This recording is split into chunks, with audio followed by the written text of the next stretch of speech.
Hi guys, for today's video, nagkayayaan nga kaming mga magka-opisina na pumunta sa kay Diwata Paris Overload. Asan si J. Mart? Susunod daw siya. Ah, okay. At kami lang munang nauna dahil susunod nga daw yung iba. At sana nga totoong susunod dahil minsan sa buhay natin maraming paasa. Uy, umugot ka pa. Siya nga pala, sumakay kami ng e-bike mula Buendia na tag 20 pesos ang isa. Paglagpas lang nga pala to ng World Trade Center at pagliko ng konti, yun na. Hoy, magbayad kayo!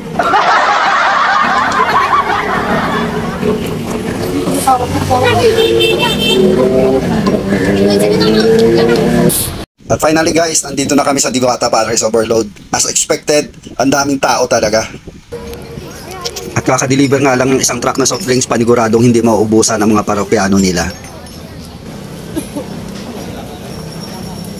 At pagpasok na namin dito sa loob, nandito na si Diwata, yung may-ari ng Paris Overload, na naghihintay para magpa-picture sa akin.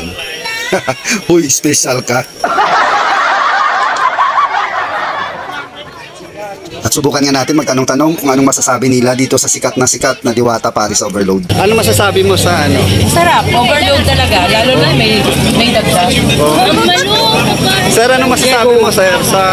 Sir, anong masasabi mo dito? Sir, sabihin mo na, ano reaction mo? Wala.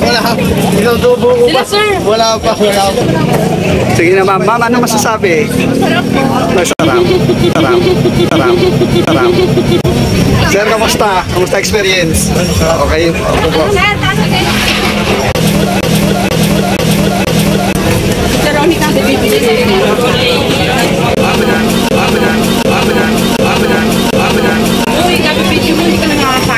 Yung ano mo, drinks mo kay ano?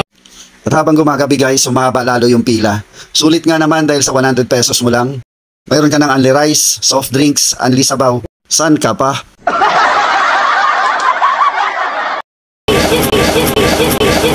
Ma'am, kuha ka dito. And time for me to shine para subukan itong kanilang pork barbecue.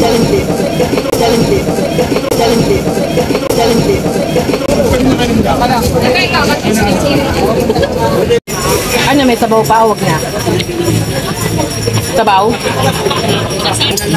Ayan guys, yung isa kong kasama, kahit may kausap niyan sa cellphone, tingnan nyo yung tirada.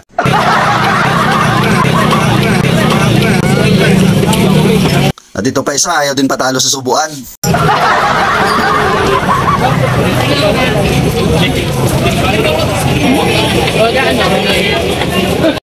At ito naman si Kuya, sarap na sarap sa siki na in-order niya. Kung pwede lang pati buto kainin, nilunok niya na.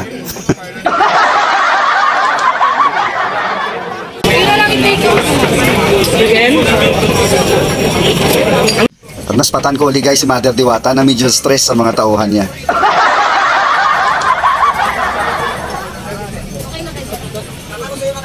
At kung napapansin nyo guys, nag-umpisa kami ng may araw pa at ngayon gabi na para sulitin itong only rice, only sabaw na Paris ni Diwata. Cheat day mo today. Kalimutan mo na yung diet. Okay guys, to sum up the experience namin dito sa Diwata Overload, nag-enjoy kami. Iba din talaga ma-experience mo first hand kaysa sa sabi-sabi. Sa puntong ito guys, kami ay uuwi na. Uuwi kaming masayang experience ang aming dala. Pero sa mga masiselan dyan, payo ko sa inyo, wag na kayong pumunta. Dahil sa tingin ko, para lang ito sa mga cowboy ang kainan ng Paris Overload di Diwata. Shoutout dyan sa mga kasama namin hindi sumunod. Ayan guys, isang batya pa yan tinira namin sa inyo, kaya sugod na.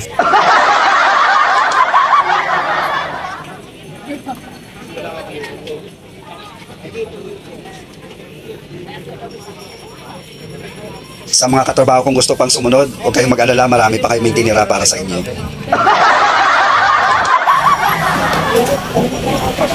At may mga nagtitinda din pala dito sa labas ng mga fruit shake, ice cream, para kung maumay kayo doon sa loob, may panghimagas kayo. Vitamix ako. Avocado lang. Hi. Bili tayo sa Ano rate sa Diwata? sarap. Pagin na. Magkano ito yung 100? Kasi super sarap. O ikaw ma'am, anong rate mo sa Diwata? 10 out of 10. Mga 8. 8 over 10 ang rate niya sa Diwata at nagte-take out pa. Ang siba, di ba?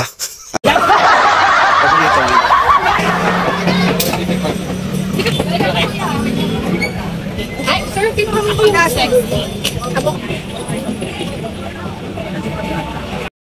At nung pauwi na nga kami guys, sobrang haba na nga talaga ng pila. Ngalam ko tulad namin, gusto din lang ma-experience itong parisan ni Diwata.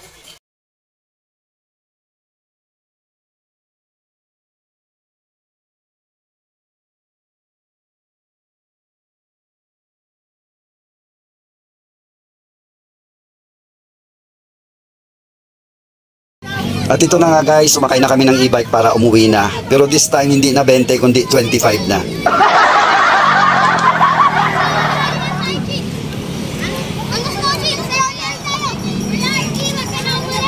Okay guys, maraming salamat sa panonood. Sana nag-enjoy kayo. God bless everyone. At maraming salamat. Ay, naku Lord, nabusog. Nabusog, kuya. O, magsigawan na kayo dyan, o. Busog na!